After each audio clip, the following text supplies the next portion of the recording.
요한복음 19장 31절부터 42절까지 있는 말씀을 제가 읽을 테니까 여러분들 눈으로 잘 따라서 읽으시기 바랍니다. 이날은 준비일이라. 유대인들은 그 안식일이 큰 날이므로 그 안식일에 시체들을 십자가에 두지 아니하려 하여 빌라도에게 그들의 다리를 꺾어 시체를 치워달라 하니, 군인들이 가서 예수와 함께 못 박힌 첫째 사람과 또 그 다른 사람의 다리를 꺾고 예수께 이르러서는 이미 죽으신 것을 보고 다리를 꺾지 아니하고, 그중 한 군인이 창으로 옆구리를 찌르니 곧 피와 물이 나오더라. 이를 본 자가 증언하였으니 그 증언이 참이라. 그가 자기의 말하는 것이 참인 줄 알고 너희로 믿게 하려 함이니라. 이 일이 일어난 것은 그 뼈가 하나도 꺾이지 아니하리라 한 성경을 응하게 하려 함이라. 또 다른 성경에 그들이 그 찌른 자를 보리라 하였느니라. 아리마대 사람 요셉은 예수의 제자이나 유대인이 두려워 그것을 숨기더니 이 일 후에 빌라도에게 예수의 시체를 가져가기를 구하매 빌라도가 허락하는지라. 이에 가서 예수의 시체를 가져가니라. 일찍이 예수께 밤에 찾아왔던 니고데모도 모략과 침향 섞은 것을 100리트라쯤 가지고 온지라. 이에 예수의 시체를 가져다가 유대인의 장례 법대로 그 향품과 함께 세마포로 쌌더라. 예수께서 십자가에 못 박히신 곳에 동산이 있고 동산 안에 아직 사람을 장사한 일이 없는 새 무덤이 있는지라. 이날은 유대인의 준비일이요 또 무덤이 가까운 고로 예수를 거기 두니라. 아멘. 요즘 모두 다 코로나로 인해서 힘들고 어려운 때를 보내고 있지요. 그런데 이 코로나로 인해서 모두가 다 힘들고 어려운 때에 무려 75억이라고 하는 정말로 큰 돈이죠. 이 카이스트에 75억 원을 기부한 70대 노 부부의 이야기가 뉴스에 나왔습니다. 제가 한번 동영상으로 그 뉴스 내용을 여러분에게 한번 좀 보여드려 보도록 하겠습니다. 70대 노부부가 과학인재를 키우는 데 써달라면서 수십억 원 상당의 부동산을 카이스트에 기부했습니다. 이 부부는 힘들게 모은 재산을 썩지 않은 곳에 쓰고 싶었다라고 말했습니다. 이문석 기자의 보도입니다. 학교가 준 감사패를 들고 수줍게 웃는 노부부. 74살 이승웅, 72살 조정자 내외입니다. 평생 모아 일군 75억 원 상당의 부동산을 카이스트에 기부했습니다.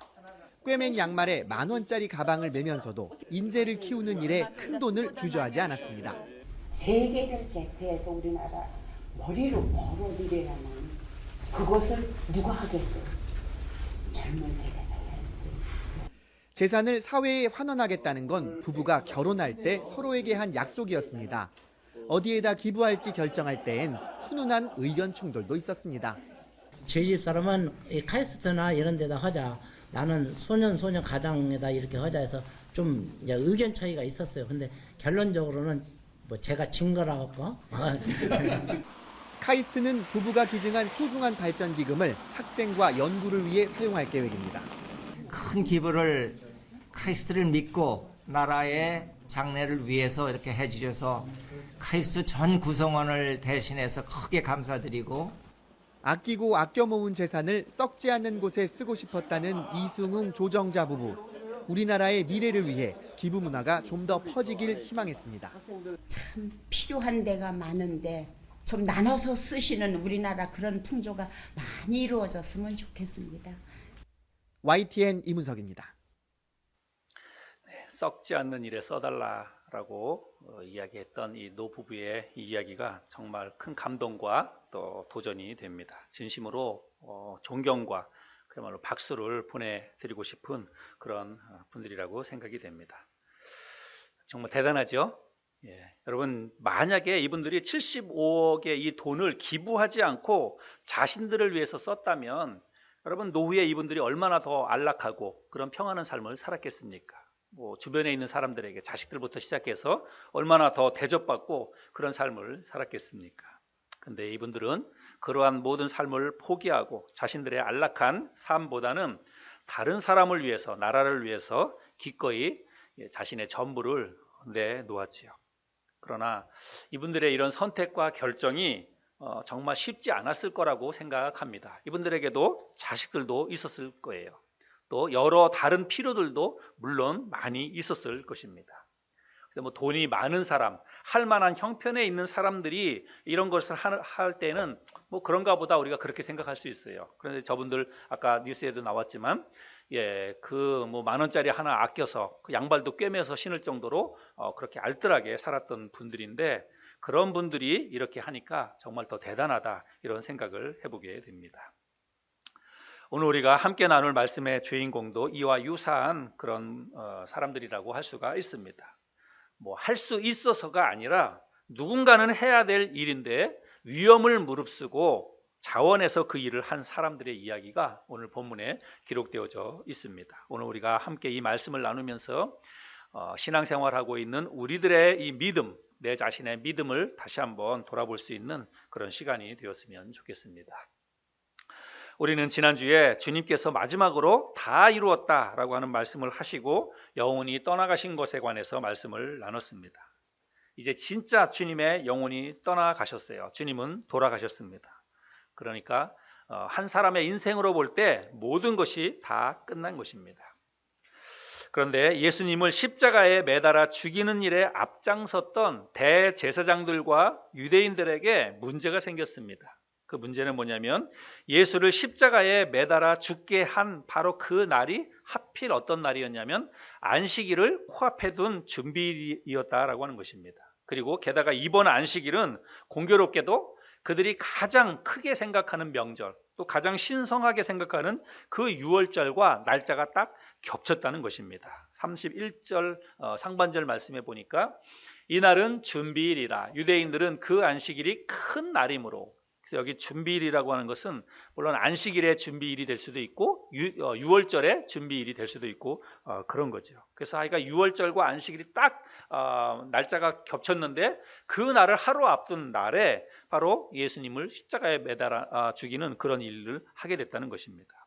이게 왜 문제가 되냐면 이 유대인들은 철저하게 율법을 지키고 율법을 따르는 사람들이지요. 그래서 그들의 이 율법에 의하면 안식일에는 절대로 부정한 것, 특별히 사람의 이 주검을 가까이에서는 안 됐습니다. 그리고 뿐만 아니라 모세 때로부터 시작해가지고 사람을 나무에 달아서 죽이면 반드시 그 밤을 넘기지 못하도록 하는 그 규례가 율법에 있었습니다. 이런 내용은 신명기에 기록되어져 있는데요. 신명기 21장 22절 23절에 보면 이런 내용이 있습니다.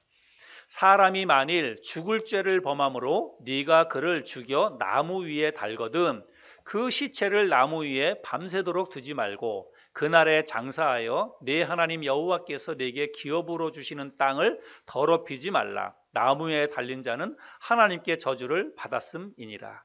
그러니까 저 때부터 사람이 어떤 큰 죄를 지으면 나무에 매달아 죽이는 그런 풍습이 있었던 것 같습니다. 그런데 만약에 어떤 사람을 나무에 달아 죽였어도 그건 하나님 앞에 저주를 받은 것이기 때문에 그 땅이 더럽혀진다는 거예요. 그래서 밤을 지새우지 말라는 것입니다. 시체를 매달아서 나무에다가 하룻밤을 넘기지 못하도록 하는 규례가 저 때부터 지켜지고 있었다는 것입니다. 그러니까 유대인들이 이런 걸 잘 알기 때문에 예수님의 시신을 십자가 위에 매달고 밤을 지샐 수가 없었다는 것입니다. 그래서 빌라도에게 이 유대 대제사장들이 요청을 하지요. 뭐라고 요청을 하냐면 저 십자가에 매달린 사람들의 다리를 꺾어서 시체를 치워달라, 이렇게 요청을 하게 됩니다. 31절 하반절에 보니까 그 안식일에 시체들을 십자가에 두지 아니하려 하여 빌라도에게 그들의 다리를 꺾어 시체를 치워달라 하니, 십자가에 매달린 이 사람들의 다리를 꺾는 그 일은 왜 이거를 하게 되냐면 다리를 꺾으면 뼈를 부러뜨린다는 거예요. 뼈를 부러뜨리면 모든 이 몸의 하중이 밑으로 쏠리게 되는 거죠. 그래서 결국은 극심한 고통을 당할 수밖에 없고, 그래서 사람이 빨리 목숨이 끊어지게 된다는 것입니다. 그러니까 하루 빨리 시간을 재촉해가지고 안식일이 되기 전에 빨리 사람을 죽도록 해서 시체를 치워버리겠다는 생각으로 빌라도에게 이런 요청을 했다는 거예요.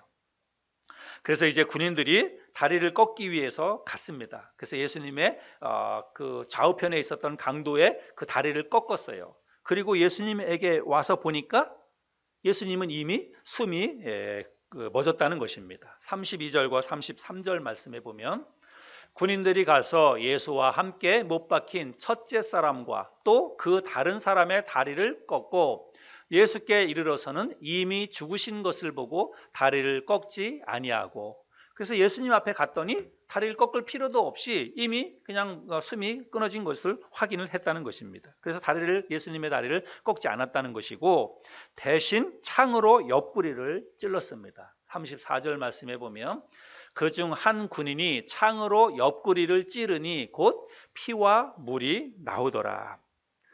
그래서 아마 이 예수님의 그 허리에 창을 찌른 이유는 뭐냐면 진짜 죽었나 안 죽었나를 확인하기 위해서 아마 그렇게 창으로 옆구리를 찔렀을 거라고 생각이 됩니다.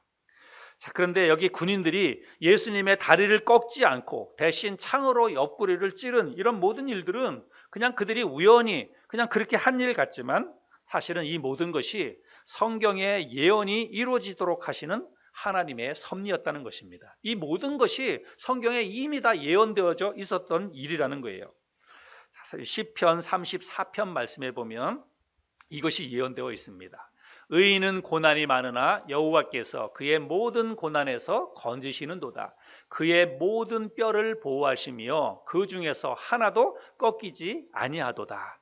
그래서 이제 다윗 시대 때 다윗이 고백한 시편인데, 이러한 그 다윗의 그 고백 시편이 바로 예수님의 십자가의 죽으심, 다리를 꺾지 아니하게 하시겠다고 하는 이 말씀의 예언으로 활용이 되었다는 것입니다.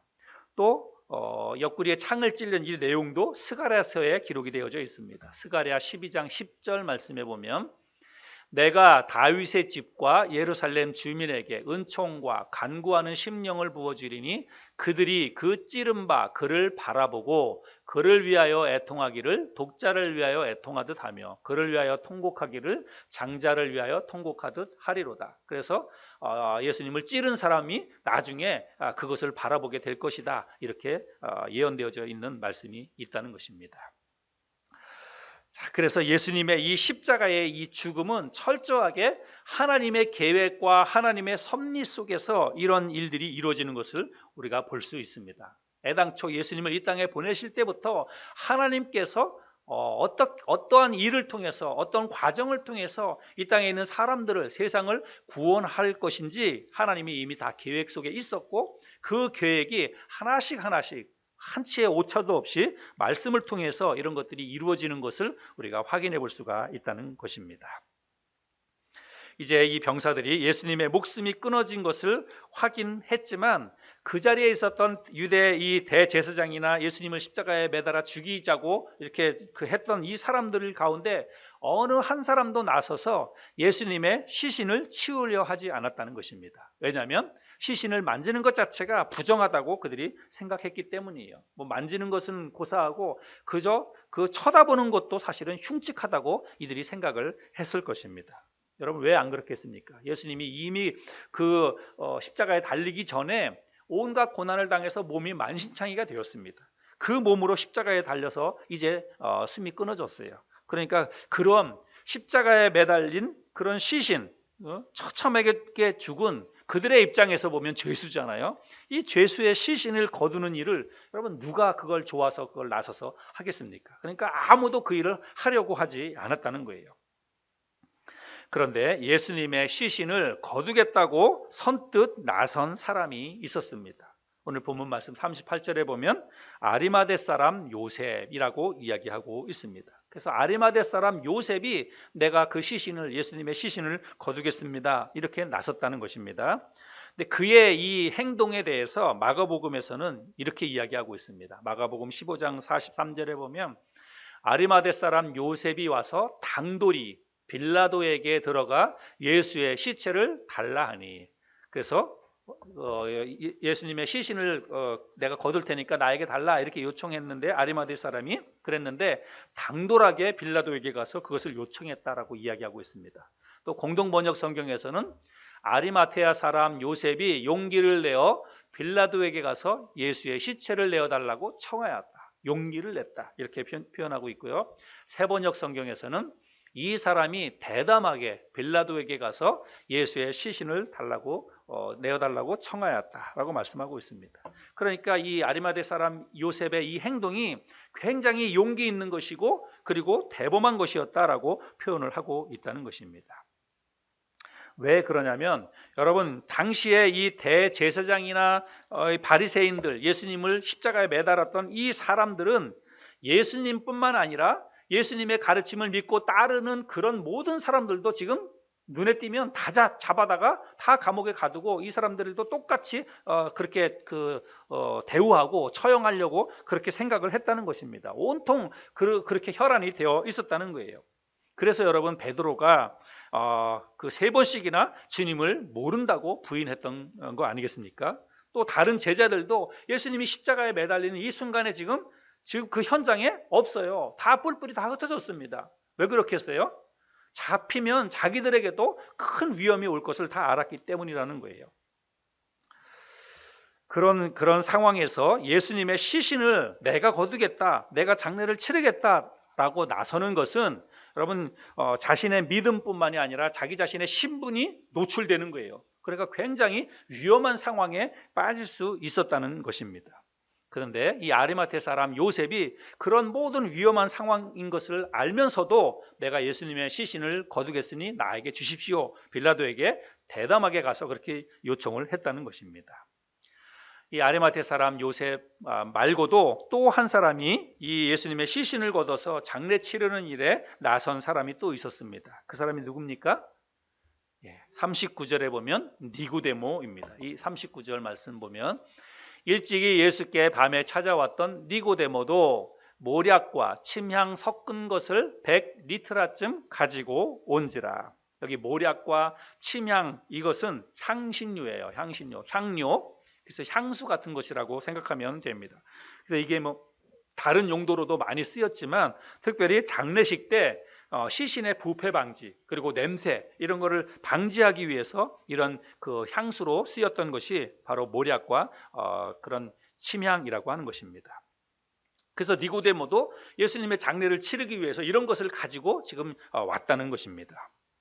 물론 다른 사람이 더 있었는지 그것은 정확히 알 수 없습니다. 그런데 오늘 우리가 읽었던 이 기록에 보면 이 두 사람이 예수님의 시신을 거두어서 장례를 치렀다라고 하는 것을 우리가 확인해 볼 수 있습니다. 40절 말씀해 보면 이에 예수의 시체를 가져다가 유대인의 장례법대로 그 향품과 함께 세마포로 쌌더라. 그래서 이 요셉과 니고데모 두 사람이 유대인의 장례 의식에 따라서 예수님의 시신을 장례 치렀다라고 이야기하고 있습니다. 이 유대인들의 장례법도 우리나라의 이 장례법과 그냥 흡사합니다. 당시에 이 유대인들은 화장하지 않았어요. 시신을 화장하는 법은 유대인의 장례법 중에서 없었고 다 매장이었습니다. 매장은 땅을 파서 이렇게 묻는 건데 땅을 파서 묻기도 하고 또 때로는 동굴 속에다가 이렇게 매장하는 그런 매장 그 장례법이 있었습니다. 그래서 이 사람들이 이제 이 예수님의 시신을 그렇게 장례를 치렀는데 아마도 정식으로 그렇게 장례를 치른 것 같지는 않습니다. 왜 그런가 하면 바로 그 다음 날이 안식일이었고 그리고 또 유월절이었기 때문에 그냥 그날 바로 예수님이 돌아가신 금요일 날 바로 그날 이렇게 무덤에다가 장례를 치렀다고 하는 것입니다. 42절 말씀해 보면 이날은 유대인의 준비일이요 또 무덤이 가까운 고로 예수를 거기 두니라 이렇게 표현하고 있습니다. 그래서 만약에 예수님을 정식으로 장례를 치렀다고 하면 예수님을 장례 치렀다, 묻었다 그렇게 표현할 텐데 거기 놓아두었다 이렇게 표현하고 있습니다. 영어 성경에도 보면 그래서 동굴 속에다가 물론 이제 세마포로 다 싸고 향신료도 넣고 그렇게 했지만 날짜상으로 볼 때는 그냥 바로 예수님이 돌아가신 바로 그날 무덤에 장례를 치렀다 이렇게 이야기를 하고 있습니다. 중요한 것은 이 예수님의 시신을 장사 지내기 위해서 아리마대 사람 요셉과 그리고 니고데모가 나섰는데 이 요셉이 자기 자신의 소유를 기꺼이 예수님의 장례를 위해서 내놨다는 것입니다. 41절 말씀해 보면 예수께서 십자가에 못 박히신 곳에 동산이 있고 동산 안에 아직 사람을 장사한 일이 없는 새 무덤이 있는지라. 그래서 예수님을 장사 지내지 않았던 새 무덤을 준비하고 있었는데 그 준비된 새 무덤을 기꺼이 내놨다는 것입니다. 이 새 무덤에 대해서 다른 성경에서는 이렇게 이야기하고 있습니다. 마태복음 27장에 바위 속에 판 자기 새 무덤에 넣어. 그러니까 자기 새 무덤이라는 게 그럼 누구 거라는 거예요? 요셉 거라는 거예요. 요셉이 자기가 물론 누구의 장례를 위해서인지 모르겠지만 미리 사두었던 거예요. 그래서 이제 장례 때 쓰려고 가족이나 누구를 위해서 미리 마련해 놓았겠죠. 그러니까 자기가 사놓았던 새 무덤에 예수님을 넣고 큰 돌을 굴려 무덤문에 놓고 갔다라고 표현하고 있습니다. 또 마가복음 15장 46절에도 요셉은 고운 배를 사가지고 와서 예수의 시신을 내려다가 그 고운 배로 싸서 바위를 깎아서 만든 무덤에 그를 모시고 무덤 입구에 돌을 굴려 막아 놓았다. 그러니까 무덤도 돈 주고 산 자기 것이었고 또 고운 배도 사다가 예수님의 장례를 위해서 이렇게 쌓아서 그래서 예수님을 이렇게 장례에 치렀다라고 이야기하고 있습니다. 니고데모 역시도 마찬가지죠. 위험을 무릅쓰고 와서 또 자기 자신의 소유를 기꺼이 들여서 향료를 준비해서 예수님의 장례 치르는 일에 함께 그렇게 사용한 것을 볼 수 있습니다.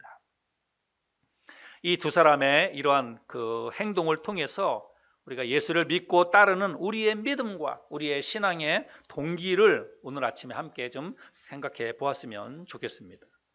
어쩌면 우리가 함께 나눈 이 말씀을 생각하면서 이 두 사람이 한 일과 이 두 사람이 한 행동을 어쩌면 우리가 그냥 가볍게 그렇게 여길 수 있을지 모릅니다. 그러나 여러분, 절대로 이 사람들이 한 행동이 가볍게 여길 수 있는 것이 아니라는 것을 우리가 잊지 말아야 합니다. 이 두 사람에 대해서 우리가 좀 더 자세히 알면 그들이 한 행동이 어떤 의미였는지를 이들이 정말 쉽지 않은 일을 했다라고 하는 것을 우리가 확인할 수 있습니다. 여러분, 아리마테 사람 요셉에 대해서 한번 생각해 볼까요? 이 사람이 아리마테 사람이라고 그랬는데 아리마테라고 하는 것은 지방 이름이에요. 그래서 라마다임 소빔이라고 하는 곳이 있는데 예루살렘에서 북쪽으로 한 100km 떨어진 곳입니다. 여기 라마다임 소빔은 사무엘의 고향이에요. 그래서 아마도 사람들이 아리마테라고 하는 이 지방이 라마다임 소빔이라고 이렇게 이야기하는 사람들이 많이 있습니다. 아무튼 예루살렘에서 멀리 떨어진 그런 지방 이름이고 어디 출신이다 이게 중요한 게 아니라 이 사람의 직업이 중요합니다. 직업. 이 아리마테 사람 요셉이 뭘 하는 사람이었는지 그게 중요하다는 거예요. 마가복음 15장 43절에 보면 아리마테 사람 요셉이 와서 당돌이 빌라도에게 들어가 예수의 시체를 달라 하니 이 사람은 존경받는 공회원이요 하나님의 나라를 기다리는 자라. 여러분, 아리마테 사람이 지금 어떤 일을 하는 사람이라고 얘기하고 있습니까? 공회원이다라고 이야기하고 있습니다. 또 누가복음 23장에 보면 공회의원으로 선하고 의로운 요셉이라 하는 사람이 있으니 그들의 결의와 행사에 찬성하지 아니한 자라. 그는 유대인의 동네 아리마테 사람이요 하나님의 나라를 기다리는 자라. 여기도 말씀에도 보면 공회의원이다라고 말씀하고 있죠. 이 공회라고 하는 것은 여러분 산헤드린 공회원이라고 하는 말입니다. 산헤드린이라고 하는 것은 이 당시에 유대 사회에서 가장 높은 최고의 의결 기관이었습니다. 70명으로 구성이 되어 있는데 이 70명은 어떤 사람으로 구성이 되냐면 대제사장, 서기관, 바리새인들 이런 사람들로 구성된 사람들입니다. 그래서 산헤드린 이 공회원은 오늘날 우리 이 시대 이런 것을 표현하자면 우리나라의 국회와 마찬가지예요. 유대 사회에서 가장 그 높은 권력을 가진 그런 집단이라고 하는 것입니다. 그런데 더 중요한 것은 바로 이 산헤드린 공의회에서 뭘 의결했냐면 예수님이 바로 신성 모독죄를 범했다. 그리고 예수가 바로 이 밀란을 일으킨 죄인이다. 이것을 의결한 기관이 바로 이 산헤드린 공의회라는 것입니다. 그런데 여기에 지금 소속되어 있는 사람이에요. 누가요? 아리마테 사람 요셉이 바로 그 공회에 소속되어 있는 사람이라고 하는 것입니다. 또 니고데모도 역시 산헤드린 공회원이었을 것이라고 사람들이 이야기합니다. 요한복음 3장에 보면 그런데 바리새인 중에 니고데모라 하는 사람이 있으니 유대인의 지도자라. 자, 여기 말씀에도 보니까 니고데모도 유대인의 지도자다라고 이야기하고 있죠. 또 3장 10절에 보면 예수께서 그에게 대답하여 이르시되 너는 이스라엘의 선생으로서 이러한 것들을 알지 못하느냐. 밤중에 니고데모가 예수님을 찾아왔죠. 그래서 예수님에게 사람이 어떻게 하면 거듭납니까? 거듭날 수 있습니까? 이런 걸 물어봤어요. 그가 그만큼 그런 거에 대해서 관심이 있었다는 거죠. 그랬을 때 예수님이 니고데모에게 뭐라고 하셨냐면 바로 이 말씀을 하셨어요. 네가 이스라엘의 선생으로서 그런 것도 알지 못하느냐? 이렇게 이야기했습니다. 여기에 이스라엘의 선생이라는 것은 이가 바로 말씀을 가르치는 그리고 유대인의 지도자급에 있었던 그런 사람이라고 이야기하는 것입니다. 그래서 이런 것들을 볼 때 니고데모 역시도 바리새인이었고 그리고 유대의 그 공회원의 한 사람이었을 것이다. 사람들이 이렇게 이야기를 한다는 것입니다. 이런 두 사람이 유대인의 지도자이고 사내들인 공회원이었던 이런 사람들이 예수님의 시신을 거두어서 장례를 치른다는 것은 그렇게 요구했다는 것은 이건 굉장히 위험한 선택을 했다는 것입니다. 위험한 일을 그들이 지금 벌이고 있었다는 거예요. 이 사람들은 당연히 이제 이 사내들인 공회원, 대제사장들과 서기관과 바리새인들에게 배신자로 낙인이 찍히는 거예요. 그리고 배신자뿐만이 아니라 이 사람들은 사실은 이제 처형이 될 수 있는 그런 위험한 일을 했다는 것입니다.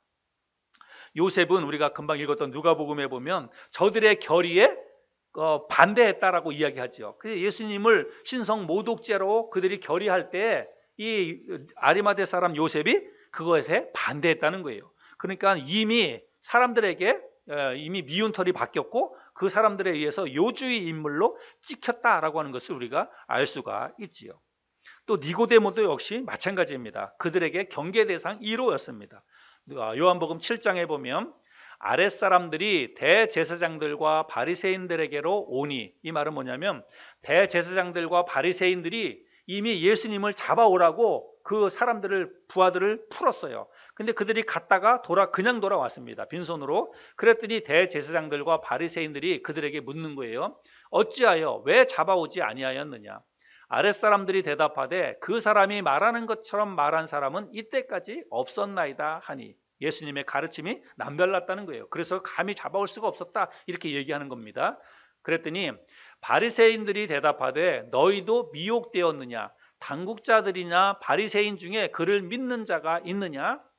율법을 알지 못하는 이 무리는 저주를 받은 자로다. 이렇게 이제 그들을 책망하는 거예요. 그랬더니 그 중에 한 사람 곧 전에 예수께 왔던 니고데모가 그들에게 말하되 우리 율법은 사람의 말을 듣고 그 행한 것을 알기 전에 심판하느냐? 그러니까 니고데모가 나서가지고 이 대제사장들, 사내들인 다른 공회원들에게 이렇게 얘기했다는 거예요. 우리가 사람을 제대로 신문도 하지 않고 이렇게 죄인으로 우리가 단정짓는 게 옳은 일입니까? 이렇게 이제 이야기를 했다는 거예요. 그랬더니 그들이 대답하여 이르되 너도 갈릴리에서 왔느냐? 찾아보라. 갈릴리에서는 선지자가 나지 못하느니라 하였더라. 여러분, 여기에 지금 너도 갈릴리에서 왔느냐? 이 말은 뭐예요? 너도 예수와 한패 아니냐? 너도 그의 제자가 된 거 아니냐? 이렇게 얘기했다는 거예요. 그러면 이미 이 니고데모도 이 사람들에 의해서 경계 대상 1호로 낙인이 찍혔다라고 하는 것을 우리가 알 수가 있습니다. 자, 이런 상황에서 이들이 자기 자신의 신변에 엄청난 불이익과 또 굉장히 위험한 일이 벌어질 수도 있는 이런 상황이지요. 그럼에도 불구하고 이들이 예수님의 시신을 빌라도에게 가서 달라고 이야기하고 예수님의 시신을 자기들이 장례를 치르는 그 일을 했다는 거예요. 그러면 왜 이 사람들이 이런 일을 했을까요? 예수님이 불쌍해서 그랬을까요? 아니면 예수님에게 아직도 희망이 남아있다고 생각해서 그랬을까요?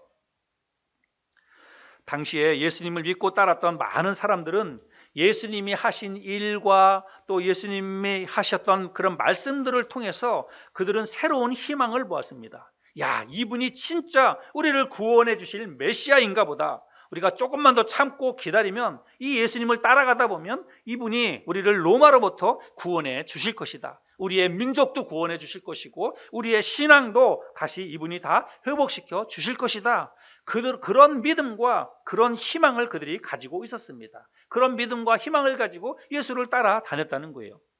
또 어떤 사람들은 당장 먹을 것을 위해서 예수님을 따라간 사람도 있었고, 예수님이 오병이어의 기적을 베푸시기도 하고, 그러니까 야, 이 예수를 따라가면 우리 먹을 것도 해결해 주실 수 있겠다, 이런 생각도 했을 것이고, 또 어떤 사람들은 자기 자신의 질병이나 가족들의 어떤 질병을 낫게 해 주실 것이다라고 하는 그런 생각 때문에, 그런 기대감을 가지고 예수를 따라다니는 사람들도 많이 있었을 것입니다.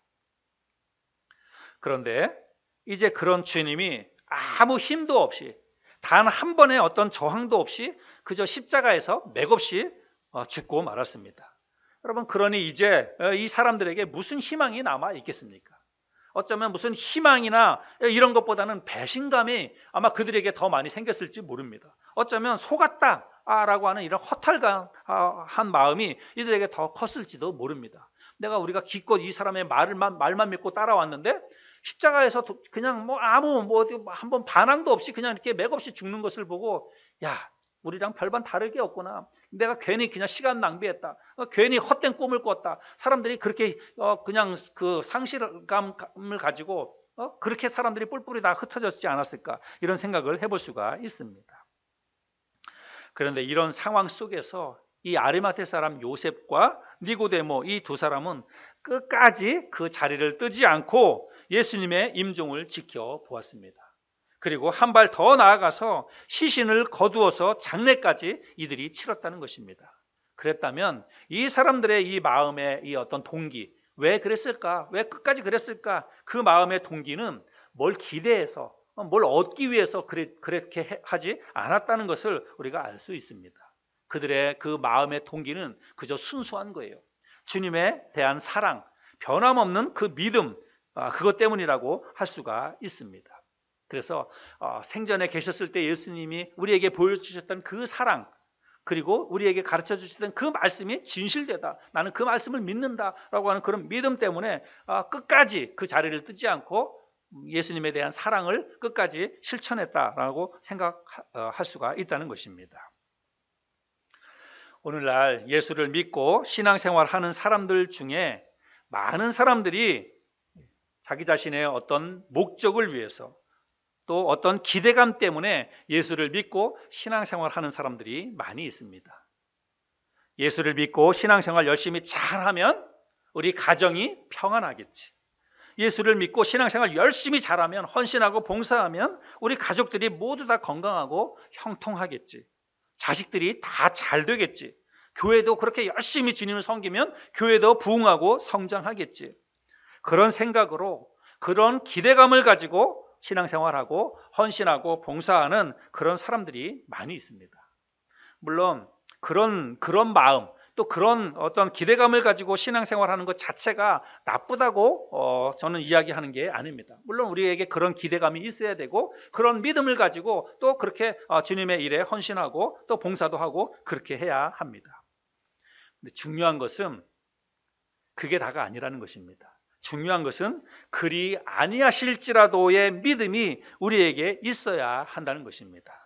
아리마대 사람 요셉과 니고데모는 바로 그리 아니하실지라도의 이 믿음이 그들에게 있었다는 것입니다. 자신들이 믿고 따랐던 주님이 자신들의 기대와 희망과는 달리 십자가에 맥없이 돌아가셨지만, 그럼에도 불구하고 그분이 그동안 우리에게 보여주셨던 그 사랑, 그 가르침이 나는 진실이었다라고 하는 믿음이 있었기 때문에 끝까지 주님을 버리지 아니하고 주님을 따랐고, 그리고 마지막 주님의 시신까지도, 장례 치르는 일까지도 그들이 했다는 것입니다. 여러분, 주님이 하신 말씀이 진실이고 그분이 진짜 하나님의 아들이며 언젠가 반드시 다시 오실 것이라는 믿음이 그들에게 분명히 있었다는 거예요. 여러분, 그거면 충분하다는 것입니다. 그거면 다라고 이들은 생각했다는 거예요. 여러분, 우리에게도 이러한 믿음이 있었으면 좋겠습니다. 제가 서두에 75억을 기부한 70대 노 부부의 이야기를 말씀을 드렸지요. 근데 여러분, 그 이야기를 여러분 자식들의 입장에서 한번 생각해 봤으면 좋겠습니다. 그 노 부부는 결혼할 때부터 그렇게 살자고 그렇게 다짐을 했고, 그래서 아껴서 75억의 돈을 모아서 그거를 기부를 했어요. 근데 여러분, 자식들의 입장에서 한번, 그분들이 진짜 자식이 있는지 정확한 건 잘 모르겠어요. 그러나 아마 자식이 있었으리라고 생각이 되는데, 여러분 만약에 자식이 있었다면 그 자식들도 그거를 원했을까요? 예. 아마 어쩌면 그 자식들 가운데 아까운 생각이 들어서 반대하는 자식들도 있었을지 모르겠습니다. 왜 그걸 그 많은 돈을 왜 다 남을 위해서 주냐? 우리한테도 조금씩 달라. 아마 자식들 간에는 그런 생각으로 서운해하는 자식들도 있었을 것이고, 어쩌면 그것 때문에 부모님과 갈등이 생겼을 수도 있지 않았을까, 이런 생각이 듭니다. 그러나 여러분, 부모님이 자기들한테 한 푼도 나눠주지 않는다고 해서 부모를 원망할 수 있겠습니까? 그 부모를 나중에 홀대할 수 있겠습니까? 만약에 그런다면 그런 자식들은 잘못된 거예요. 여러분, 그거는 부모가 열심히 일해서 모은 부모의 돈입니다. 부모가 그걸 어떻게 쓰든지 그건 부모님의 선택이고 부모님의 인생이에요. 자기 자식들한테, 우리한테 안 나눠준다고 해가지고, 물론 서운한 마음은 있을지 모르겠어요. 자식의 입장에서 서운한 마음은 있을지 모르겠지만 자식에게 부모가 나눠줄 의무는 사실은 없는 거예요. 그러니까 부모님이 뭘 하든지 어떻게 하든지 그건 부모님의 인생이고 부모님의 선택이라고 하는 것입니다. 여러분, 우리의 바람과 우리의 기대대로 하나님이 우리의 필요를 채워주시거나 복을 주지 않을 수도 있습니다. 기대한 대로 인생이 풀리지 않을 수도 있고, 기도한 대로 신앙생활에 좋은 일이 생기지 않을 수도 있습니다. 그런데 만약에 우리가 그런 일이 생긴다고 해서 내가 기도하고 기대하고 희망을 가지고 주님을 열심히 잘 섬기면 다 잘 될 줄 알고, 또 하나님이 복을 주실 줄 알고 그렇게 신앙생활 열심히 했는데 실제로 그런 일이 지어지지 않았어요. 그런 일이 생기지 않았어요. 내 기대와 희망대로, 기도의 응답대로 그런 일이 생기지 않았어요. 여러분, 그럴 때 그런다고 해가지고 우리가 하나님을 원망하고 하나님을 떠나고, 여러분 만약에 그렇게 한다면 그게 참 신앙생활이겠나라고 하는 것입니다. 오늘 우리가 이 말씀을 통해서 여러분, 우리가 그럼에도 불구하고 끝까지 우리는 주님을 신뢰하고 주님을 사랑하는 그런 믿음으로 주님을 따라야 한다는 것입니다. 오늘 이 말씀을 통해서 우리에게 주시는 교훈이라고 생각이 됩니다. 여러분, 다니엘 알죠? 다니엘과 세 친구가 바벨론으로 끌려갔을 때에 느부갓네살 왕 앞에 끌려갔습니다.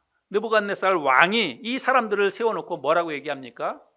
여기 지금 왕이 세운 금신상이 있다는 거예요. 그래서 너희들이 이 금신상 앞에 절을 하면 내가 너희들을 축복을 해주고 너희들을 복을 주겠지만, 만약에 이 금신상 앞에 절하지 아니하면 극렬히 타는 풀무불에게 내가 너희들을 다 집어 던져놓겠다, 죽여버리겠다는 거예요. 예? 그래서 왕이 만들어 놓은 금신상 앞에 절하지 않으면 풀무불에 던져서 죽여버리겠다고 협박을 당했습니다. 여러분, 그때 다니엘이 뭐라고 고백합니까? 다니엘서 3장 17절 18절에 보면, 왕이여, 우리가 섬기는 하나님이 계시다면 우리를 맹렬히 타는 풀무불 가운데에서 능히 건져내시겠고 왕의 손에서도 건져내시리이다. 그렇게 하지 아니하실지라도 왕이여, 우리가 왕의 신들을 섬기지도 아니하고 왕이 세우신 금신상에게 절하지도 아니할 줄을 아옵소서. 하나님이 우리를 극렬히 타는 풀무불에 당신이 우리를 던져 넣는다면 하나님이 반드시 우리를 살려주실 줄로 믿습니다. 그런 믿음이 있어야 돼요. 하나님이 반드시 우리를 구원해 주실 것이다 라고 하는 믿음이 있어야 됩니다. 그러나 그것보다 더 중요한 이 다니엘의 고백이 무엇입니까? 만약에 하나님께서 우리를 그 극렬히 타는 풀무불에서 건져내 주시지 아니하실지라도 나는 결단코 당신이 세운 저 금신상 앞에 절하지 아니할 줄을 당신이 분명히 아십시오. 그렇게 느부갓네살 왕에게 이야기했다는 것입니다. 내가 바라는 대로, 기도한 대로 응답되지 않아도, 우리의 삶 가운데 축복이 이루어지지 않는다 할지라도, 여러분 그리 아니하실지라도 우리는 믿음의 자리에서 떠나지 않고 끝까지 주님을 신뢰하고 주님을 따라가는 그런 우리들이 되었으면 좋겠습니다. 이번 한 주간 주님의 고난주간입니다. 고난주간을 맞이해서 우리가 주님께서 우리를 위해서 베푸신 그 사랑, 여러분 십자가의 사랑, 그거면 전부 아닙니까? 예수님이 우리를 구원해 주셔서 이미 영원한 생명을 받았어요. 우리의 이름이 하나님의 나라의 생명책에 기록되었습니다. 여러분 그거면 다 아니겠어요? 더 우리의 삶 가운데 풍족히 하나님이 우리의 삶을 복을 주시고 채워주시면 감사하겠지만, 설령 그렇지 아니한다 할지라도 우리가 정말 이 땅에서 조금 힘들게 어렵게 산다 할지라도 이미 우리가 받아야 될 복은 다 받았습니다. 여러분, 우리가 그렇게 생각해야 돼요. 이미 이 땅에 수없이 많은 사람들 가운데서 하나님께서 우리를 하나님의 자녀로 삼아주셨고, 우리를 하나님의 자녀로 삼아주시기 위해서 예수 그리스도를 십자가에 내어주셨습니다. 여러분, 그거면 다예요. 그거면 충분하지 않겠습니까? 우리가 그런 믿음으로 비록 우리의 삶 가운데 힘들고 어려운 일이 있을지라도 끝까지 나는 주님을 사랑하고 주님을 신뢰하며 주님 바라보고 믿음의 자리에서 떠나지 않겠습니다. 그렇게 마음에 결단하고 아름다운 신앙생활 해 나가는 저와 여러분들이 될 수 있기를 바랍니다.